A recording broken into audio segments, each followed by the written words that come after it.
മുഖ്യമന്ത്രിയുടെ മകൾ വീണ വിജയൻ ഉൾപ്പെട്ട മാസപ്പടി കേസിൽ ഇ ഡി അന്വേഷണം തുടങ്ങി. എക്സാലോജിക്കടക്കം ഇ ഡിയുടെ അന്വേഷണ പരിധിയിൽ വരും. ECIR രജിസ്റ്റർ ചെയ്താണ് അന്വേഷണം ആരംഭിച്ചിരിക്കുന്നത്. കൊച്ചിയിലെ ഇ ഡി യൂണിറ്റാണ് കേസ് അന്വേഷിക്കുന്നത്. മുഖ്യമന്ത്രി പിണറായി വിജയന്റെ മകൾ വീണ വിജയൻ ഉൾപ്പെട്ട മാസപ്പടി ആരോപണത്തിൽ കേസെടുത്ത എൻഫോഴ്സ്മെന്റ് ഡയറക്ടറേറ്റ് ഇ ഡിയുടെ കൊച്ചി യൂണിറ്റാണ് കേസെടുത്തിരിക്കുന്നത്. വീണയുടെ കമ്പനിയായ എക്സാലോജിക് അടക്കം അന്വേഷണത്തിന്റെ പരിധിയിൽ വരും. ആദായ നികുതി വകുപ്പിന്റെയും റിപ്പോർട്ടിന്റെ അടിസ്ഥാനത്തിലാണ് നടപടിയുണ്ടായത്. കേസിൽ സീരിയസ് ഫ്രോഡ് ഇൻവെസ്റ്റിഗേഷൻ ഓഫീസ് അന്വേഷണം നടത്തുന്നതിനിടെയാണ് ഇ ഡി കേസ് രജിസ്റ്റർ ചെയ്തിരിക്കുന്നത്. SFIO അന്വേഷണം നേരിടുന്നവരെല്ലാം ഇ ഡി കേസിന്റെ അന്വേഷണ പരിധിയിൽ വരും. ഇ ഡി ഇക്കാര്യത്തിൽ പ്രാഥമിക അന്വേഷണം നടത്തിയിരുന്നു. തുടർന്നാണ് ECIR രജിസ്റ്റർ ചെയ്ത് അന്വേഷണം ആരംഭിച്ചിരിക്കുന്നത്. പ്രാഥമിക നടപടികൾ ആരംഭിച്ച ഇ ഡി ആരോപണ വിധേയർക്ക് ഉടൻ നോട്ടീസ് നൽകിയേക്കും.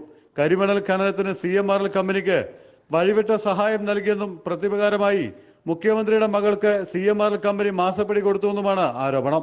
നൽകാത്ത സേവനത്തിന് ലക്ഷങ്ങൾ കൈപ്പറ്റിയത് വൻ അഴിമതിയാണെന്നാണ് ആക്ഷേപം. വീണ വിജയന്റെ എക്സാലോജിക് കമ്പനിയും CMRLും തമ്മിൽ നടത്തിയ ഇടപാടുകൾ SFIO പരിശോധിച്ചുകൊണ്ടിരിക്കുകയാണ്.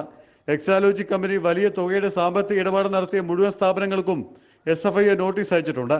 2017 മുതലാണ് എക്സാലോജിക്കിന് കരിമണൽ കമ്പനി അക്കൗണ്ട് വഴി പണം കൈമാറുന്നത്. അഷ്റഫ് കരിപ്പായിൽ, ജയ്ഹിന്ദ് ന്യൂസ്, കൊച്ചി.